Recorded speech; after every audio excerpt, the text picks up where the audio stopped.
Hi, I'm Janine. And I'm Deb. And we're Skein sisters. And welcome to Sydney Craft Week.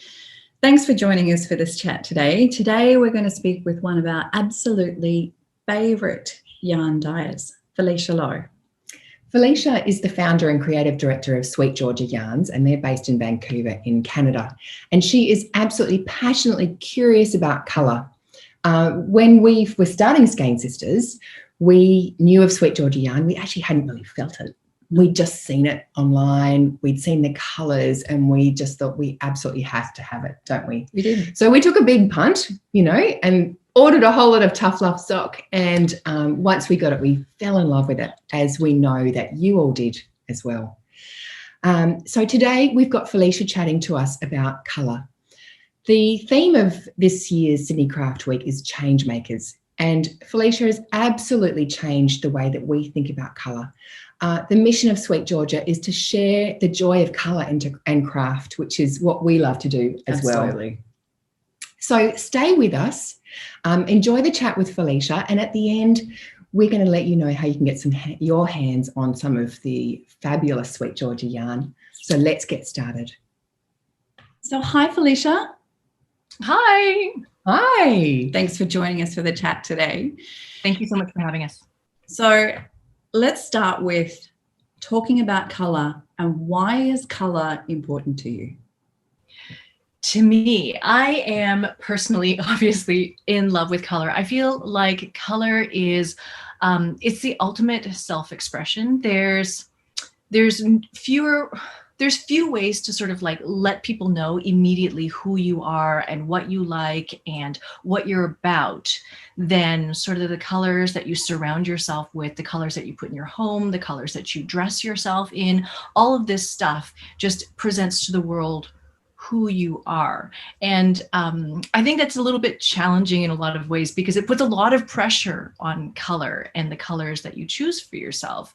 It makes it a little bit, I think, intimidating for a lot of people who want to play with color, want to enjoy color, really want to indulge in colors that they enjoy. But it is a little bit scary because you're putting this color on and it becomes how you present yourself to the world.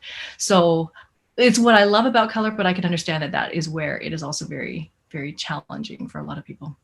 It can be, can't it? Because you might, as you go through your life, obviously things like your hair colour might change, your appearance, all sorts of things like that. And so you've almost got to change the colours that you love as you get older, don't you? And that can be a challenge, if say you loved always wearing grey and then you end up with grey hair and you don't want to wear grey and be grey all over, you've then got to start exploring other colours, don't you?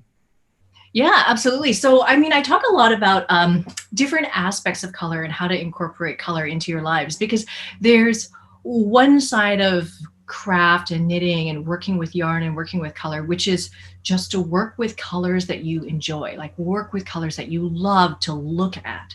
There's a lot of colors that I absolutely adore. But so like I have one here that I'm actually spinning with right now. So wow. It's like golds and oranges and all sorts of stuff like that. I didn't dye this one. This is from my stash from a long time ago, but I love the colors, but I know that it might not necessarily be the best colors for me to wear. So there's like that side of things where you just play with the colors, enjoy the colors because you enjoy looking at them and working with them. But there's a whole other side about actually like choosing colors that might make you look good, that might look good with your skin tone, with your hair color, all sorts of things like that.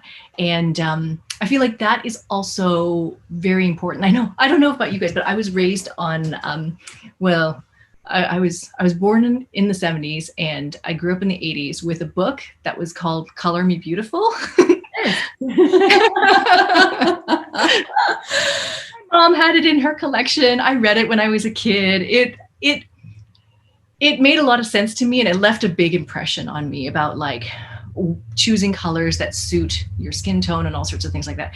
And you can choose to follow that advice or not follow that advice, but ultimately I think if you choose colors that look good on you, they also make you feel good. They make you feel good about how you present yourself to the world. And that just, it all ends up being this very, it's an emotional response, right? It's an emotional situation. It puts you in a good frame of mind, gives you a lot of positivity about the things that you're wearing and how you feel about yourself. So yeah, so there's that aspect to choosing colors as well. Yeah. So I know there's a lot of theory, color theory out there, and I guess we've all seen the color wheel. But what does something like a color wheel actually tell us? How do we use it? Yeah, so the color wheel is like one way of representing a very wide spectrum of color. It's not the only way to depict colors and where they fall, because the color wheel, like as we know it, like the circular sort of color wheel, that shows you the interaction. Well, it shows you how hues are arranged in a rainbow order. Can you just explain what hue is? Hue. Yes. Yes. So basically, when we're talking about color, there's a few different terms that we use to describe color. So hue basically describes what color, what we think of as color. Like, is it green? Is it blue? Is it purple? That sort of thing. So I have like a set of skeins that are all dyed here. So these are all, you can describe them, you know, by hue. So this is obviously yellow, this is green, and so on. There's other terms that we use to describe color in this, like value, which is basically like how light is something and how dark is something. So this kind of a sample, you know, where you can see these are all blue. These are obviously all blue, but you have a very, very pale blue versus very intense, darker blues. And a value scale might be like going from white to light gray to mid-tone gray to darker gray to black. So that's how you would look at it. And so you can like describe all of these colors, all these hues by their value as well. Like if you were to take a photograph of this and then turn it into black and white, which ones would be the dark ones? Which ones would be the light ones? That's how you would describe what their value is. And then the last thing that people really don't, that I think is really, really important about color is this idea of saturation. Like how pure is a color? How strong and how vibrant is it? So like here is a different color wheel that I dyed. These ones are all a little bit more, they almost look a little bit more acidic. They're sharp, they're very bright. But you can see like this is a very super bright lemony yellow kind of color. And then I have like, this is a sweater that I own. And this is also yellow, but you can see it's like gingery and a little bit more muted, a little bit more dull. But you can see they're both yellow, but they're different saturations of yellow. Like even if you squinted your eyes, or if you took a photo of these two and then you converted them to black and white, they'd probably be about the same lightness, darkness, but this one is definitely more muted, more subdued. So yeah, I think that a lot of times when we're talking about color and choosing colors, it could be that like, you know, you really like this, but you're like, I can't possibly wear something this bright. But it might not be about the color. It might be about the saturation. So like Janine, the cardigan that you're wearing right now, like that wine color, it's like in the same family as this, but it's just like a slightly darker, more subdued version. And it becomes much more natural, much more wearable, much more flattering, you know, than something that's bright and might overtake your features and your coloring. Amazing. Yeah, I think for us, one of the most common questions when people come into the shop is, can you help me choose colors? Because that whole thing of I'm investing all this time in making something, you know, I can be investing a whole lot of money in buying some really beautiful yarn. I don't want to get the color choice wrong.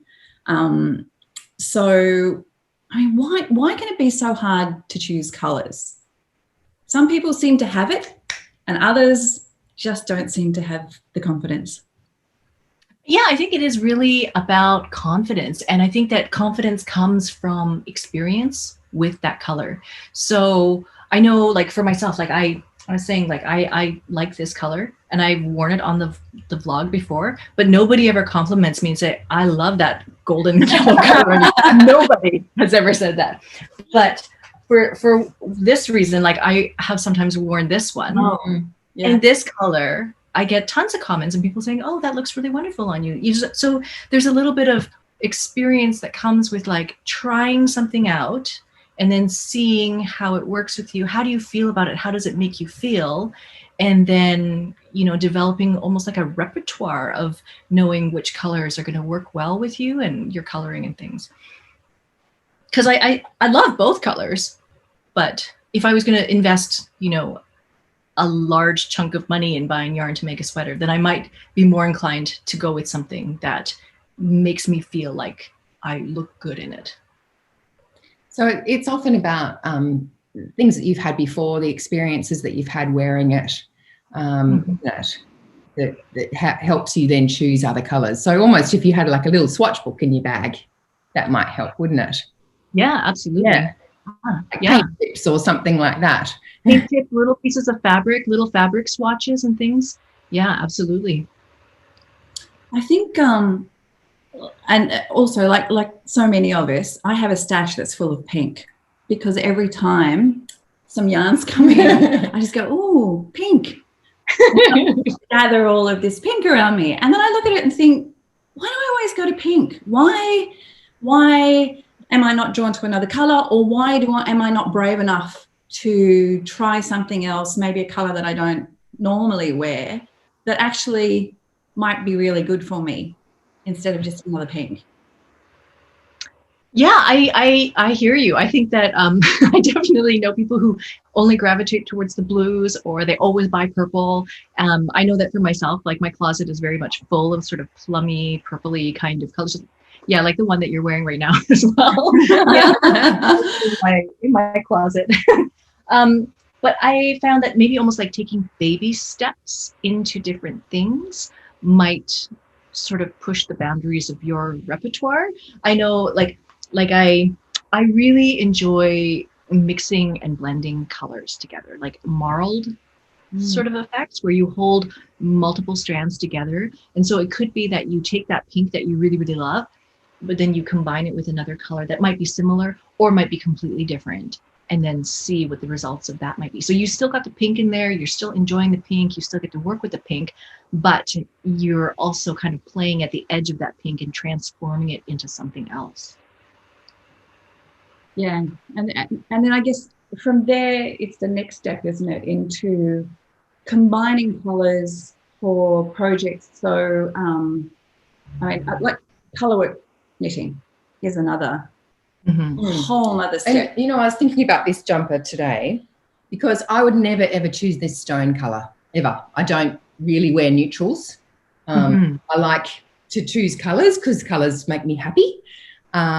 But putting it with the rusts, then it kind of pops the rust out, doesn't it? Exactly. Yeah. And then this is the colour that I love, and the background is the neutral kind of that it just all sits upon. So I think you've got to be brave like that too sometimes, don't you? Yeah, yeah. And then there's other things like that thing where you can take a black and white photograph.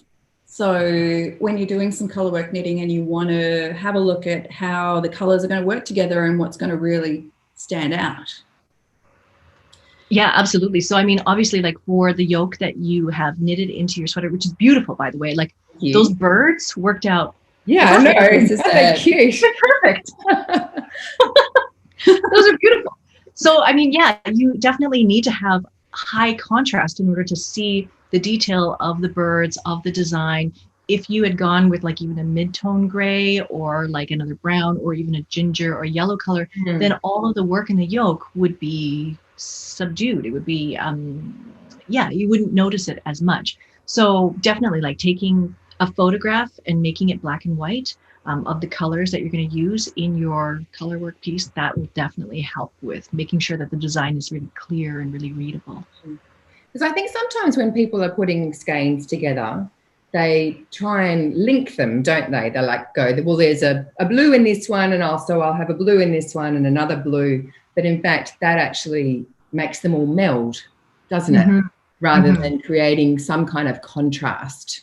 Yeah, and it makes them, for color work especially, it makes it really difficult to tell what's what.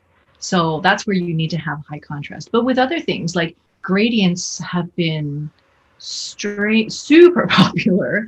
Gradients are very, very popular because it's a really it's a really nice way of approaching that color wheel, right? Like, so if you look at that color wheel and you think about it as a circle, gradients are sort of like an analogous colorway, right? So they're colors that are all sort of sitting next to each other on that color wheel. And so by sitting next to each other, they're all harmonized together. They're really kind of all melding into that same space. That makes it really easy to work with analogous colorways, right? So blue, purple, green, or like all of them, they all run in a same run together. So Felicia, when you're planning a project or when you're designing a project, how do you approach the color and putting together the colors for a design or a project that you're making? Yeah, I think I look at the colors and I think about, what do I want to feature? What do I want to highlight? What do I want people to notice and see? So, so like say this yoke cardigan, like yoke sweater. If I want people to see this gradient and the vibrant hot pink kind of this part pop out, then what I chose to do was I chose to make the background darker color, and a color that doesn't sort of fight or compete with this color. So I didn't make it purple. I made it sort of blue. I made it darker so that way it would recede into the background, so that the yoke could sort of punchy, sort of come forward in that idea. Because the top of the gradient, it's hard to see here, but the top of the gradient is actually like a orangey ginger kind of color. So the orangey ginger against blue is kind of like, those are opposing sides of the color wheel. So they're complementary colors. Yep. And so the blue makes the orange pop more. So that's kind of what I was hoping to do. Right. But in other projects, like if I'm weaving something, I maybe want the colors to meld together a little bit more, so they're more blended. It looks more, yeah, like more optically mixed together, more overall a nicer look and feel. Like I'm knitting this one project right now. It's almost done. I just have to steam it. But it is with a bunch of yarns held together. So I don't know if you can see that. Oh, look. So it is 2 colors of Cash Luxe Spark. And so there's like, one of the colors is here. It's kind of like a brownish color. And then another color is here. It's kind of a greenish color. The 2 of them, slightly different. And then mixed together, they make something kind of a little bit different. So, I mean, this finished cowl is not this color and it's not this color. It's somewhere in the middle. And I chose 2 colors that are very close together, but not the same. And I feel like that gives it gives this overall piece sort of like a hide and seek sort of feeling, where the colors are kind of going into hiding and then coming out and peeking in, peeking out, that sort of feeling. Yeah, I love stuff like this, where you could knit a whole sweater just holding 2 skeins together and it would produce that sort of effect. Gorgeous. And before we go any further, I have to ask you, what is the pattern that you're wearing? Because guaranteed we'll want to know. It's a design by Isabel Kramer, and it's called Chauncey. It's really pretty. So having looked then at combining colors for color work, let's take the next step into variegated yarns. Because often there's that whole thing, isn't there, where you see this gorgeous skein and you're like, oh my God, I just have to have that. And then you get it home and you go, what am I going to do with that?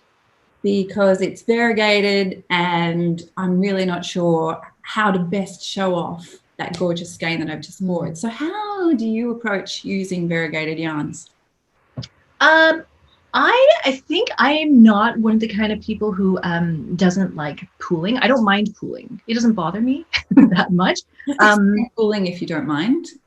Sorry? Oh, pooling is where, like, if you have a hand-painted skein or a variegated skein, and then you start to knit it into different circumferences. So if you knit it in a small circumference, like a sock circumference or a sleeve circumference, some of the colors that are been painted into that skein might start to stack on top of each other, and then it looks like chunks of color in your knitted tube or knitted piece.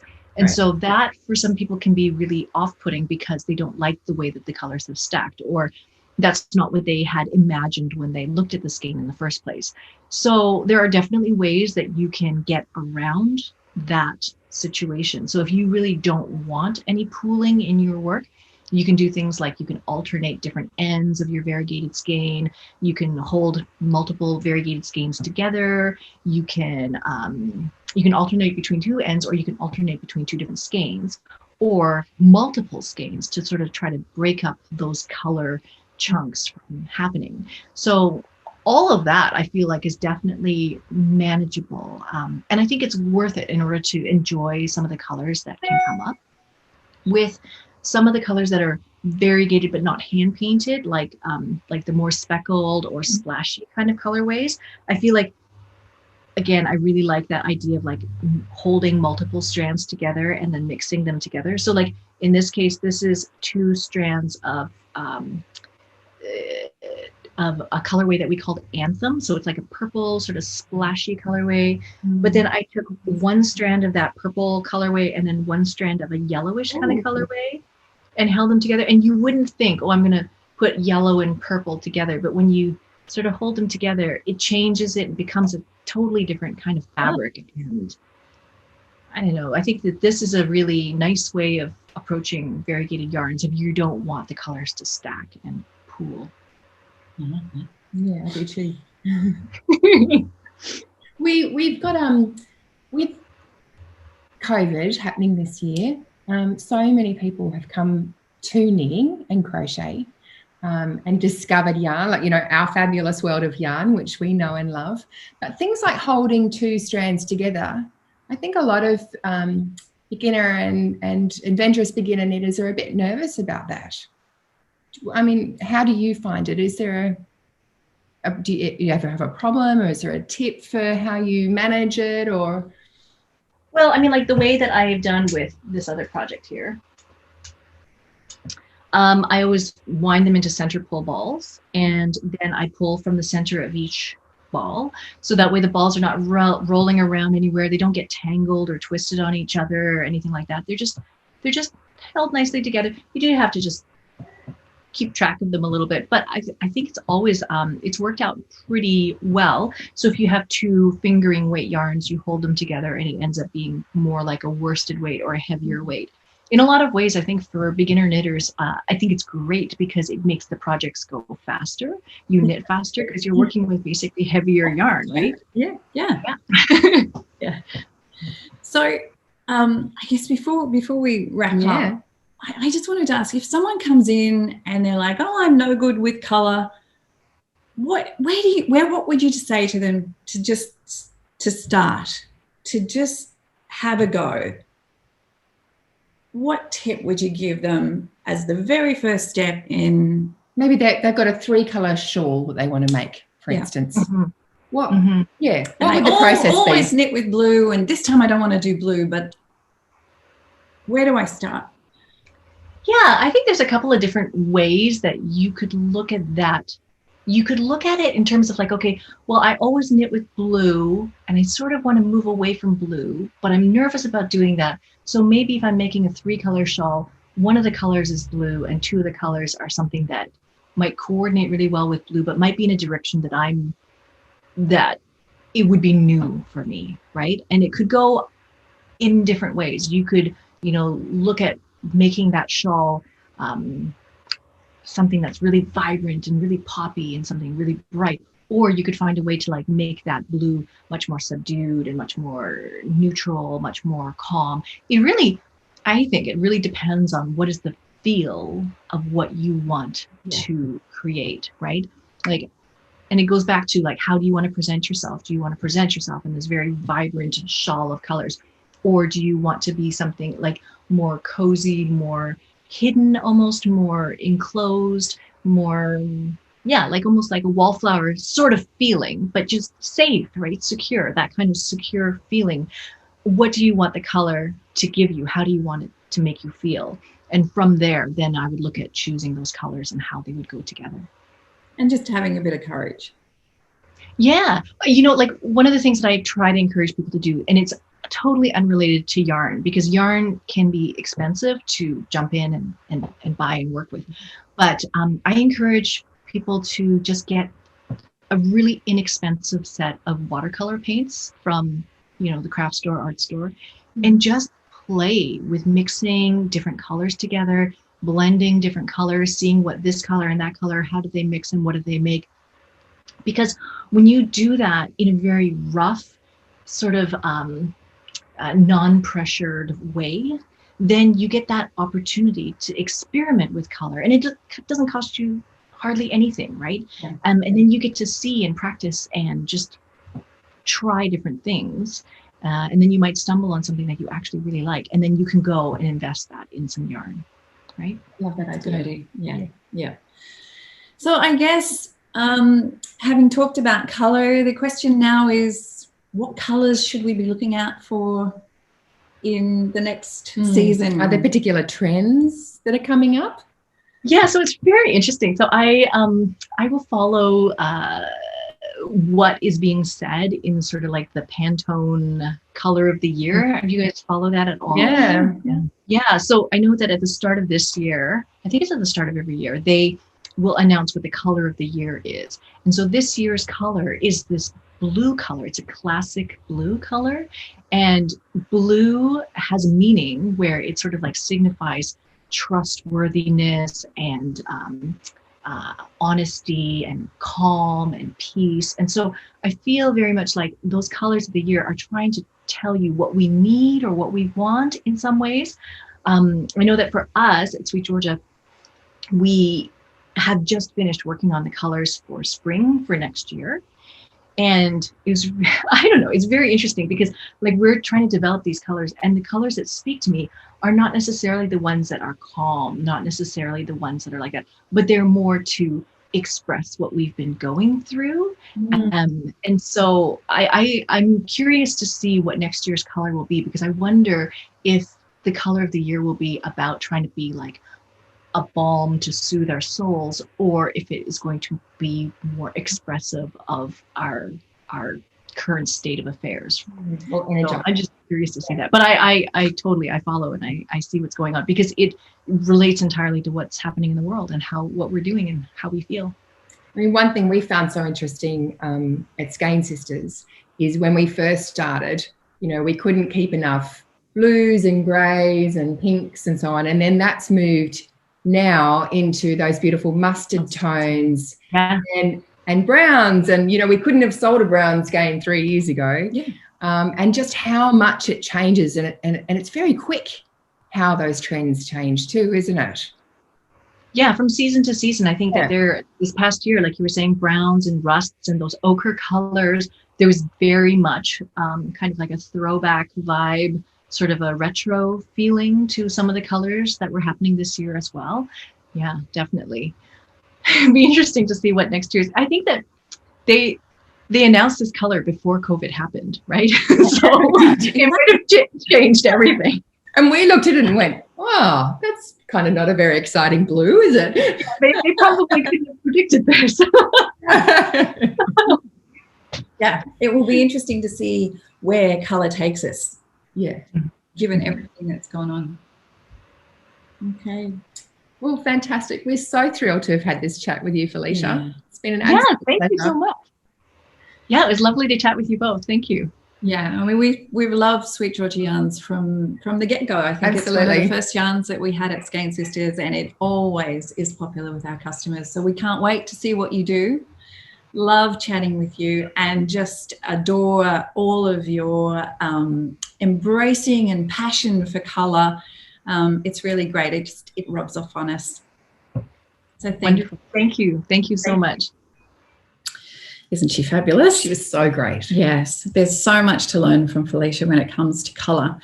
If you'd like to know more about colour, you can join Felicia on her School of SweetGeorgia website, where she has a free Playing with Colour workshop, and I thoroughly recommend it because you'll learn heaps. Right, now, how do you get some SweetGeorgia yarn? Well, we have some SweetGeorgia yarn coming to us, and for the period of Sydney Craft Week, you can purchase it online and use the code SweetColour to get a 10% discount. Now, the yarn is still coming to us. It's taking a little longer than expected. Thank you, COVID. But it will be with us next Wednesday. For the moment, buy it online. It's a pre-sale, and as soon as it arrives, we'll get it shipped to you. So remember, 10% off. Use the code SweetColor and get yourself some really beautiful SweetGeorgia yarn. What are the bases we've got coming? We've got flax and silk DK, which is a beautiful linen silk blend. Beautiful. Totally love that. Yeah, yeah. We've got some Cash Luxe Fine, which is a 4-ply merino cashmere nylon blend, and also some with a little bit of sparkle in it. And we've got some of the Party of Fives. Oh, we do. We totally love those. So, yeah, so if you've seen the Party of Fives, little gradient sets, 5 mini skeins in the SweetGeorgia amazing colours. Nab one of those. Fantastic Christmas present for yarn lovers like yourself. For yourself, exactly. All right. Thank you so much for joining us during Sydney Craft Week. We hope you have a wonderful Sydney Craft Week, and we'll see you next time at the Skein Sisters YouTube channel. Bye. Bye.